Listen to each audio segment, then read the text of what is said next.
মাত্র 10 টাকার সেমাই দিয়ে এমন একটি দুর্দান্ত নাস্তা রেসিপি বানিয়ে ফেলুন, যাকে আপনি একবার খাওয়াবেন সে বারবার আপনার কাছে এই নাস্তাটি খেতে চাইবে। বিশ্বাস না হলে ভিডিওটি শেষ পর্যন্ত দেখুন। তাহলে চলুন আর দেরি না করে পুরো ভিডিওটি দেখে নিই এবং শিখে নিই কীভাবে আমরা এই নাস্তাটি তৈরি করব। আসসালামু আলাইকুম এভরিওয়ান, কেমন আছেন আপনারা সবাই? আশা করছি আপনারা যে যেখানে আছেন অন্য দিনগুলোর মতো ভালো আছেন এবং সুস্থ আছেন। আমিও আপনাদের সকলের দয়ে আমার পরিবারকে নিয়ে আলহামদুলিল্লাহ ভালো আছি। আজকের রেসিপিটি বানানোর জন্য আমাদের মূল যে উপকরণটি লাগবে সেটি হলো সেমাই। এখানে আমি 1 প্যাকেট সেমাই নিয়েছি এবং সেখান থেকে আমি অর্ধেকটা পরিমাণে সেমাই নিয়েছি এবং বাকি অর্ধেক আমি রেখে দিয়েছি। এবং সেমাইগুলোকে আমি হাত দিয়ে ভালো করে একটু গুঁড়ো করে নিচ্ছি। গুঁড়ো করে রাখা সেমাইগুলোকে আমি একটা ব্লেন্ডার জারে দিয়ে দিচ্ছি। সেমাইগুলোকে আরও একটু গুঁড়ো করব।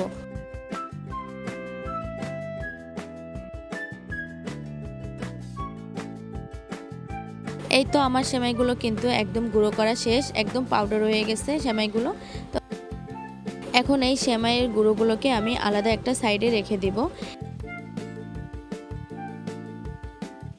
এবং একটা বাটি নিয়ে নেব। এই বাটির মধ্যে আমি একটা ডিম দিয়ে দিব। ডিমটাকে ভালো করে ফেটে নিব।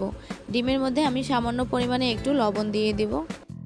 এই তো লবণটা দেওয়ার পরে কিন্তু আমি একদম ভালোভাবে করে ডিমটাকে আর লবণটাকে ফেটে নিব। তো আমি অনেকক্ষণ পর্যন্ত কিন্তু এটাকে ফেটে নিয়েছি।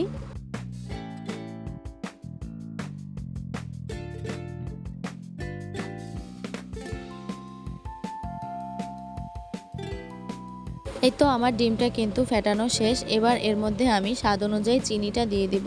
চিনিটা আমি এখানে একটু কমই ব্যবহার করব, কারণ আমার বাসায় মিষ্টি জিনিস কেউ তেমন পছন্দ করে না। এজন্য আমি আমার পরিমাণ মতো চিনিটা দিয়ে দিলাম।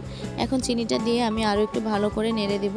তো এখানে কিন্তু আমি চামচটা চেঞ্জ করে নিয়েছি, কারণ কাঁটা চামচটা একটু ছোট হয়ে গেছে। তো এরপরে ফেটানোর পরে কিন্তু গুঁড়ো করা সেমাইগুলোকে আমি ওই ডিমের মিশ্রণটার ভিতরে আস্তে আস্তে করে দিয়ে তারপরে এক হাত দিয়ে দিব আর এক হাত দিয়ে কিন্তু ভালো করে ওটাকে নাড়িয়ে নিব, নয়তো কিন্তু জমাট বেঁধে যাবে। তো এটা কিন্তু অনেক আস্তে আস্তে করতে হবে। এটা কিন্তু একবারে দেওয়া যাবে না, আস্তে আস্তে করে সবগুলো সেমাইয়ের গুঁড়ো আমি এখানে দিয়ে এবার ভালো করে মিশিয়ে নিচ্ছি ডিমের মিশ্রণের সাথে।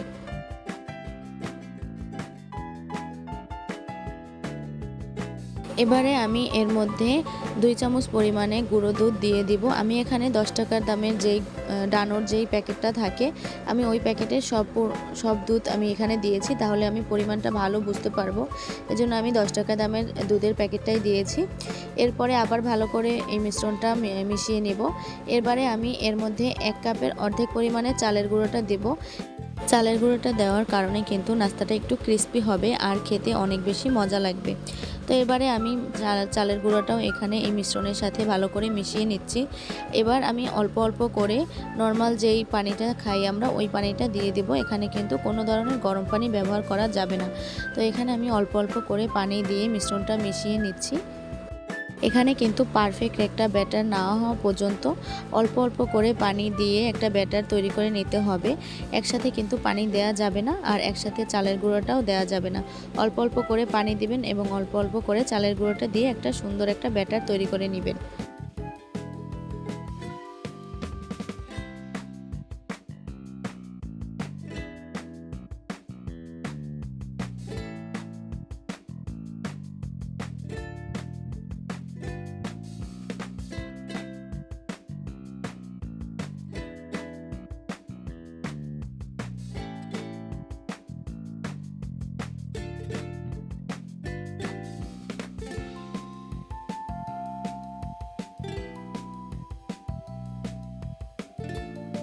এই তো চালের গুঁড়োটা মেশানোর পরে কিন্তু আমার ব্যাটারটা এরকমের হয়েছে। এখন আমি এখানে 2 চামচের একটু বেশি আটা দিয়ে দিলাম। আটা দিয়ে এখন কিন্তু আমি আবারও এটাকে ভালোভাবে মিশিয়ে নিব। আটা দেওয়ার কারণে কিন্তু নাস্তাটা ক্রিস্পি হবে এবং হালকা একটু নরমও হবে। তো এজন্য চালের গুঁড়ো এবং আটাটা দেওয়ার অবশ্যই কিন্তু চেষ্টা করবেন। তো এবারে কিন্তু আমি আবারও ভালো করে মিশিয়ে নিচ্ছি আটা, চালের গুঁড়ো এবং সেমাইয়ের যেই গুঁড়োটা ওটা কিন্তু ভালো করে মিশিয়ে নিব। এবারে কিন্তু আমি আবারও অল্প অল্প করে পানি দিয়ে পারফেক্ট একটা ব্যাটার তৈরি করে নিব।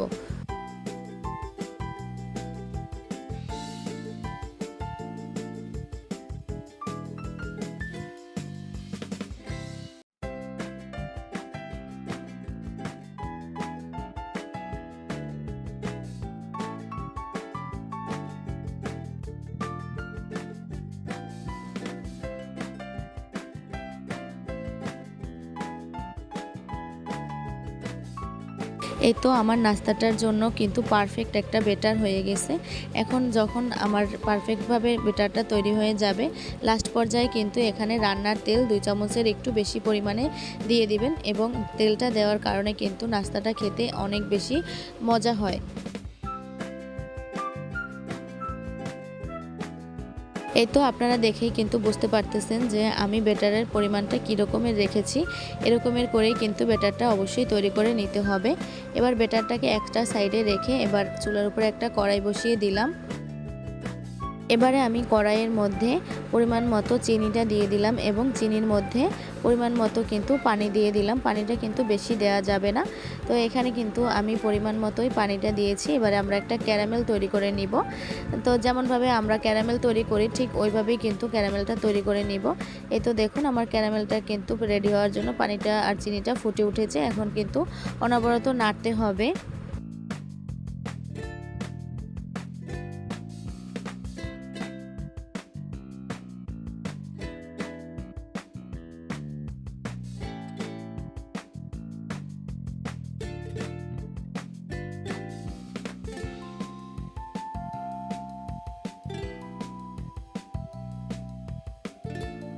এই তো নাড়তে নাড়তে কিন্তু ক্যারামেলের কালারটা প্রায় চলেই আসছে। এ পর্যায়ে কিন্তু চুলার জালটা একদম বন্ধ করে দিতে হবে, নয়তো কিন্তু ক্যারামেলটা পুড়ে যাওয়ার সম্ভাবনা থাকবে। এই তো আমার ক্যারামেলটা কিন্তু একদম পারফেক্টভাবে রেডি হয়ে গেছে। এ পর্যায়ে কিন্তু আমি এখানে 2টা লেবুর রস আমি আগে থেকে রেডি করে রেখেছিলাম। তো এই লেবুর রসটা দিয়ে দিলাম ক্যারামেলের মধ্যে।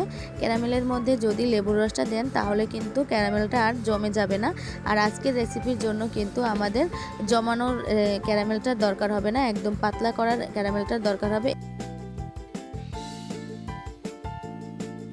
ক্যারামেলটা আমি একটা সাইডে রেখে দিলাম। এবার আমি কড়াইয়ের মধ্যে তেল দিয়ে দিলাম এবং তেলটাকে ভালো করে ছড়িয়ে দিচ্ছি স্প্যাচুলা দিয়ে। তেলটা গরম হওয়া পর্যন্ত আমরা অপেক্ষা করব এবং গরম হয়ে গেলে ওই যে ব্যাটারটা আমরা রেডি করে রেখেছিলাম ওখান থেকে আমি 2 চামচ পরিমাণে ব্যাটার এখানে দিয়ে দেব। এই তো আমি এই যে দেখুন আমার ব্যাটারটা একদম কিভাবে রেডি করে নিয়েছি, ঠিক এইভাবে করেই কিন্তু আপনারা ব্যাটারটা রেডি করবেন। তো এখানে আমি 2 চামচ পরিমাণে ব্যাটার দিয়ে এবারে একটা ঢাকনা দিয়ে ঢেকে রেখে দেব।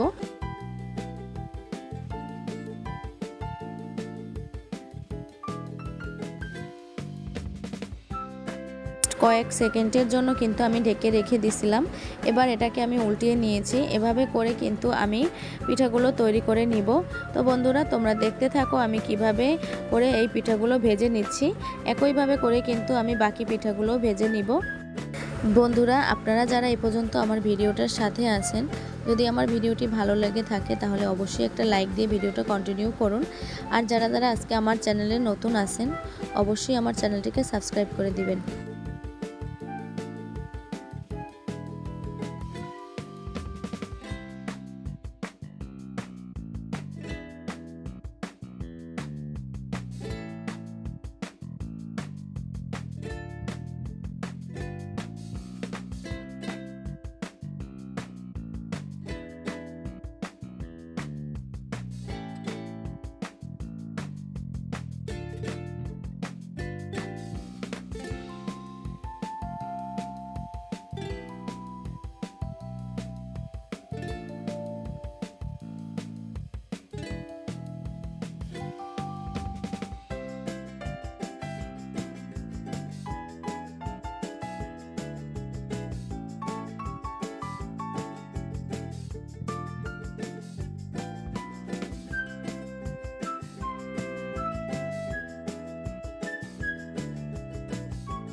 এই তো দেখুন বন্ধুরা আমার কিন্তু পিঠাগুলো সব ভাজা শেষ।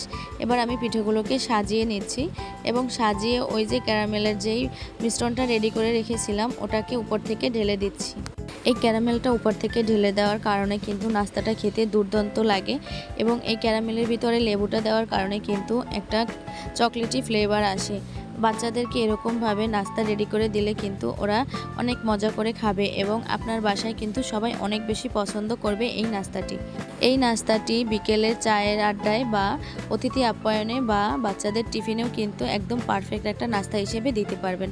খুব কম খরচেই কিন্তু এই নাস্তাটি আপনারা বাসায় তৈরি করে নিতে পারবেন। মাত্র 10 টাকায় সেমাই দিয়ে যে এত মজার দুর্দান্ত রেসিপি তৈরি করা যায়, যদি আমি এই রেসিপিটা বাসায় তৈরি না করতাম তাহলে তো আগে জানতেই পারতাম না। আপনারাও এরকমভাবে বাসায় নাস্তাটি তৈরি করে দেখবেন। আপনার বাসায় ছোট থেকে বড় সবাই অনেক বেশি পছন্দ করে এই নাস্তাটি খাবে। নাস্তাটি তৈরি করতে কিন্তু আপনার হাতে 10 থেকে 15 মিনিট থাকলেই চলবে। একদম খুব কম সময়ের মধ্যেই নাস্তাটি আপনারা বাসায় তৈরি করে নিতে পারবেন। ভিডিওটি যদি আপনাদের কাছে ভালো লেগে থাকে তাহলে একটি লাইক দিন, কমেন্ট করে আপনার মূল্যবান মতামতটি জানিয়ে যাবেন। আর এমন সুস্বাদু ও সহজ রেসিপি পেতে আমাদের তামজিদ ব্লগস চ্যানেলটিকে সাবস্ক্রাইব করে পাশে থাকা বেল আইকনটি অন করে দিবেন। আর আজকে ভিডিওটা এখানেই আমি শেষ করতেছি। দেখা হবে নতুন আরও একটা রেসিপি নিয়ে। সে পর্যন্ত আপনারা সবাই ভালো থাকবেন, সুস্থ থাকবেন, তামজিদ ব্লগসের সাথে থাকবেন। আজকে এখানেই বিদায় নিচ্ছি। আল্লাহ হাফেজ।